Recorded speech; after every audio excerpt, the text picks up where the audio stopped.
They say marriage is about teamwork, especially when it comes to shared goals and financial sacrifice.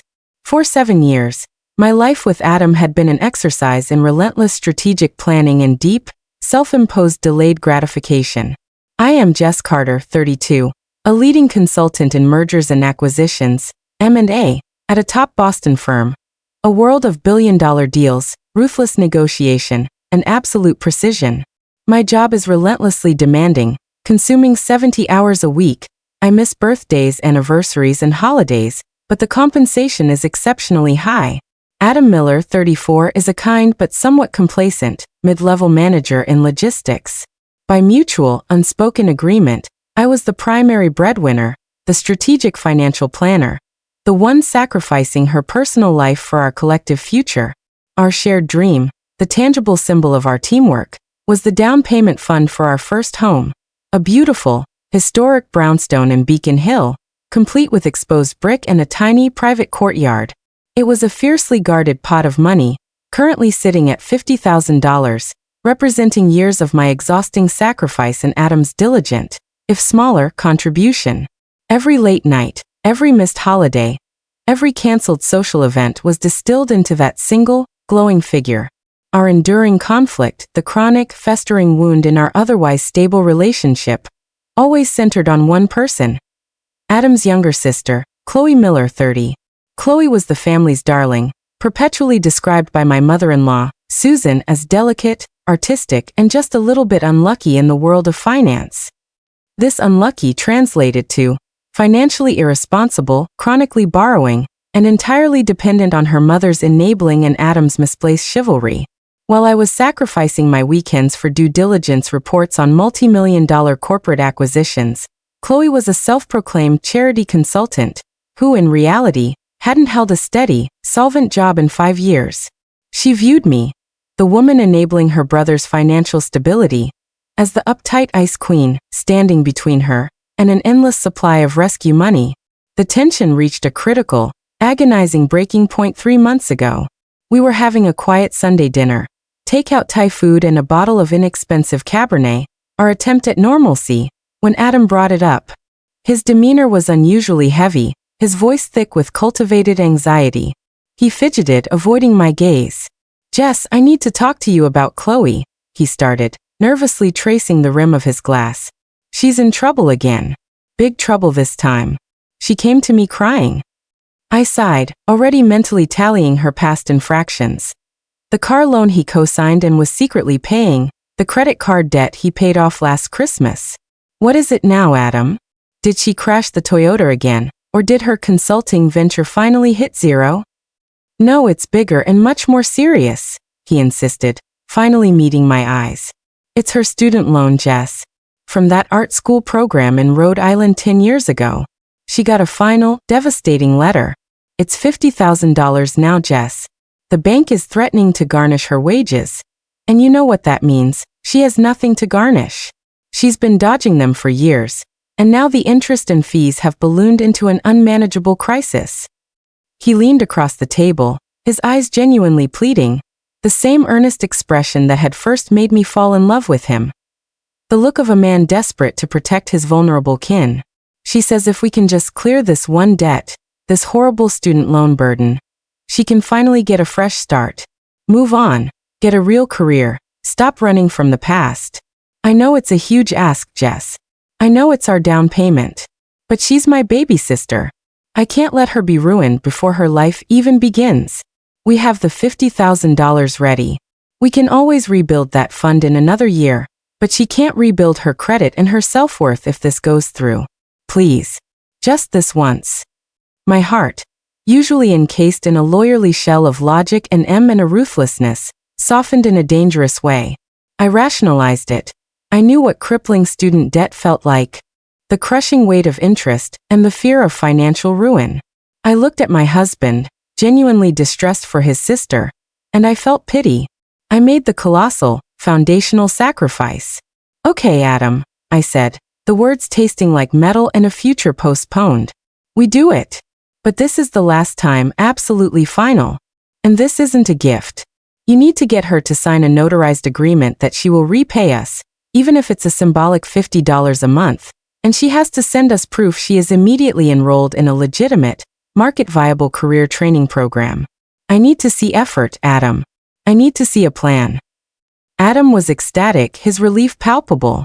He wrapped me in a tight, grateful hug, calling me his savior, his rock. 2 days later, I sat at my laptop and initiated the wire transfer of $50,000 from our joint savings account, sending it directly to the designated bank account provided by Chloe's loan officer. I watched the 5 zeros and the comma vanish from our balance. The down payment fund for our Beacon Hill dream home was gone, replaced by a momentary void in the screen. I felt a sharp pang of loss, immediately countered by a surge of pride in my willingness to support my husband and his family. I truly believed I was facilitating Chloe's clean slate, buying her a future. 3 months later, the foundation of my marriage had not just cracked, it had disintegrated. The financial gesture hadn't brought us closer, it had pushed Adam further away. He had grown distant, defensive, and perpetually grumpy, avoiding eye contact. He spent every evening glued to his phone, claiming it was work logistics or client calls. But I knew deep down our connection had frayed beyond repair. We hadn't discussed the house, or Chloe's alleged repayment plan. After a particularly icy silence during a weekend trip, where he barely spoke 10 words to me, I made the painful but firm decision to file for divorce. The emotional abandonment was final. The divorce process required a full financial disclosure, and that's where the meticulously constructed walls of deceit came crashing down. I needed all documents relating to large asset transfers, including the $50,000 payment to Chloe's loan. I called the designated bank directly, using my corporate authority, and demanding the original promissory note associated with the payment reference. My M and a training instantly made me suspicious when the representative sounded overly cagey, requesting multiple layers of verification. They were clearly protecting a sensitive client. I finally received the file, a thick, digital bundle of scanned PDFs, late one Friday night. The apartment was quiet. Adam was supposedly at a logistics conference dinner. I sat in my sterile home office, the only sound the hum of the AC, sipping cold, bitter coffee, slowly scanning the documents. My breath hitched when I found the promissory note. The lending institution was not a student lending authority. Twist 1. The loan's true nature. It was a $65,000 personal consumer loan taken out against a specific residential property, specifically, a small, recently foreclosed condo in Nantucket. The payment of $50,000 was listed not as loan payoff, but as a lien preservation and repair capital contribution, a specific, targeted payment to halt a foreclosure and fund necessary structural repairs. It wasn't a student loan. It was emergency capital injected to protect a volatile real estate asset. They had lied about the very nature of the debt, the debtor, and the purpose. The initial betrayal was chilling, a rush of ice through my veins, but the next page of the loan documents, the property deed, delivered the fatal, paralyzing blow. The co-signer and co-owner of the Nantucket condo was listed as Chloe Miller and Tyler Hayes. Tyler. The name hit me like a physical punch to the solar plexus. 5 years ago, Tyler Hayes was my boyfriend, my partner, and my co-founder on an innovative financial planning app one had conceptualized and largely designed. He left me abruptly, vanishing without a word, taking my intellectual property and launching the app himself, which was now a multi-million-dollar success, making him a Silicon Valley fixture. I had spent years recovering from that professional and personal theft, swearing off trusting anyone so deeply again. And now he was listed as the co-owner of Chloe's property. A cold, sick certainty settled over me. I immediately cross-referenced the property address and the name, Tyler Hayes, with Chloe's social media accounts, drilling deep into her protected archives. I found the photos, hidden deep beneath layers of filters, from 8 months prior. A lavish, intimate beach wedding in St. Bart's, replete with a custom-designed, 6-figure dress, a stunning floral archway constructed entirely of exotic white orchids, and high-end catering. Twist 2. The personal betrayal. Chloe had married Tyler Hayes, my ex-boyfriend who had stolen my livelihood and my idea, and they had kept the entire relationship and wedding secret from Adam, knowing the connection to me would expose their profound duplicity. The $50,000 I had contributed, thinking I was paying for Chloe's fresh start education, had been meticulously laundered into their new life. It covered the emergency capital needed to prevent foreclosure on their highly valued Nantucket condo, and funded the structural repairs required to sell it at a profit, all while I was kept in the dark. My hard-earned life savings had essentially financed the new life of the two people who had professionally and personally betrayed me, using my own husband as their tool. I immediately accessed the records for the $50,000 wire transfer. The money hadn't gone to a loan officer.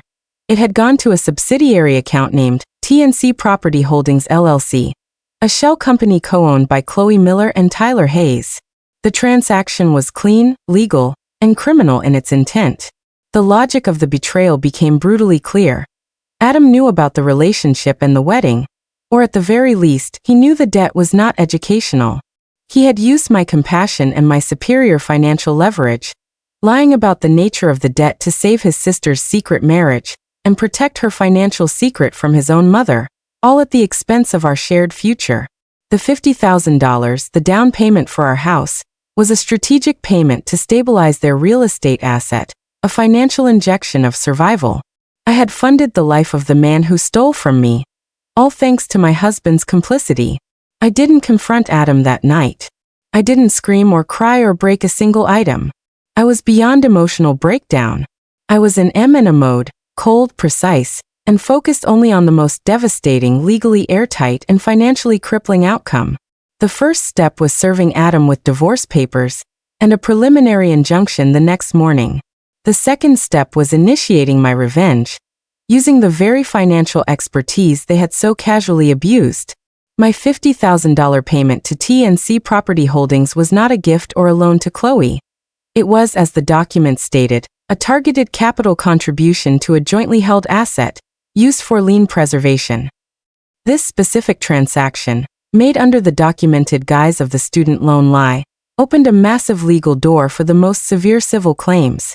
I called the managing partner at my firm, a brilliant but ruthless lawyer named Eleanor Vance, first thing Saturday morning. Eleanor, I need a nuclear option. I need to use this $50,000 as a battering ram to ensure Chloe and Tyler regret ever knowing the word money. And I need to do it without relying on the slow, messy pace of criminal court. Say no more, Jess. We'll hit them with civil claims that make bankruptcy look like a vacation. Eleanor replied, her voice crackling with professional excitement. Since you injected capital into their asset under verifiable fraud, we have a clear path. We immediately filed a dual-pronged lawsuit against Chloe Miller, Tyler Hayes, and TNC Property Holdings LLC for fraudulent misrepresentation and unjust enrichment. The core legal argument was devastatingly simple.